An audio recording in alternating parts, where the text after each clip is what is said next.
കൊല്ലം ജില്ലയുടെ കിഴക്കൻ മേഖലയിൽ കഴിഞ്ഞ 48 മണിക്കൂറുകളായി പെയ്ത മഴയിൽ നദിയിലെ ജലനിരപ്പ് ഉയർന്നു. അച്ചൻകോവിലിൽ ആറ്റിലെ വെള്ളം റോഡിലേക്ക് കയറി ഗതാഗത തടസ്സം നേരിട്ടു.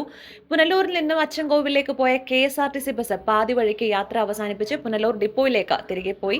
തമിഴ്നാട്ടിൽ നിന്നും അച്ചൻകോവിലേക്കുള്ള പാതയിലും വെള്ളം കയറി. മറ്റു അനിഷ്ട സംഭവങ്ങളൊന്നും തന്നെ റിപ്പോർട്ട് ചെയ്തിട്ടില്ലെന്നും കഴിഞ്ഞ കുറെ മണിക്കൂറുകളായി മഴയ്ക്ക് ശമനമുള്ളതിനാൽ ആറ്റിലെ ജലനിരപ്പ് താഴുകയും ഗതാഗതം പുനഃസ്ഥാപിക്കുവാൻ കഴിഞ്ഞുവെന്നും ഗ്രാമപഞ്ചായത്ത് അംഗമായ സനുധർമ്മരാജ് അറിയിച്ചിട്ടുണ്ട്.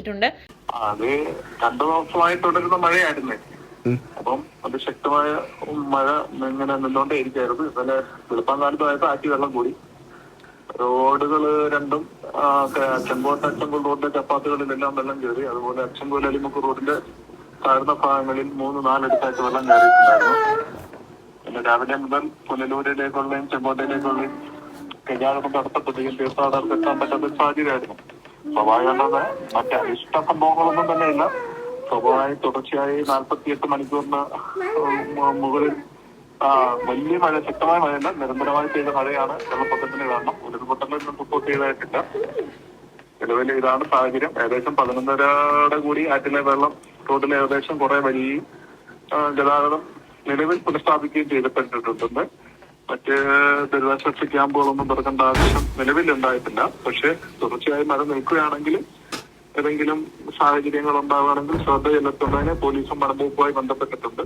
എല്ലാവർക്കും അതിന്റെ ഒരു മുന്നറിയിപ്പ് നൽകിയിട്ടുണ്ട്. നിലവിലെ സാഹചര്യം അപകടകരമല്ലാതെ മുന്നോട്ട് പോവുകയാണ്.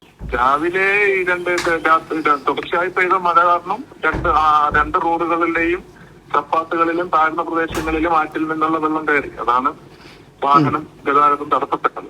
ഒറ്റപ്പെട്ട സാഹചര്യമില്ല. നിലവിൽ രാവിലെ ഒരു 11 മണി വരെ ആ സാഹചര്യം ഉണ്ടായിരുന്നു. നിലവിൽ ഇപ്പോൾ വെള്ളം മാറിയിട്ടുണ്ട്. പിന്നെ ചെറിയ വാഹനങ്ങൾക്ക് ചില ബുദ്ധിമുട്ടുകളുണ്ട് ചപ്പാത്ത് കിടക്കുന്നതിന്. ബസ്സുകൾ കടന്നു പോയിട്ടുണ്ട്. രാവിലത്തെ 9 മണിക്ക് അച്ചൻകോലിലേക്ക് വരുന്ന വാഹനം 11 മണിയായപ്പോഴത്തേക്ക് അച്ചൻകോലിലെത്തി അത് തിരികെ പോവുകയും ചെയ്തിട്ടുണ്ട്. പാലരുവി കുറ്റാലം ജലപാതങ്ങളും കരകവിഞ്ഞ് ഒഴുകുകയാണ്. കൊല്ലം തിരുമംഗലം ദേശീയപാതയിൽ പുളിയറയിൽ റോഡിലേക്ക് വെള്ളം കയറിയിട്ടുണ്ട്. കുറ്റാലം ജലപാതം താൽക്കാലികമായി അടയ്ക്കുകയും ചെയ്തു. ന്യൂസ് ഡെസ്ക് ജില്ലാ വിഷൻ, ഏരൂർ.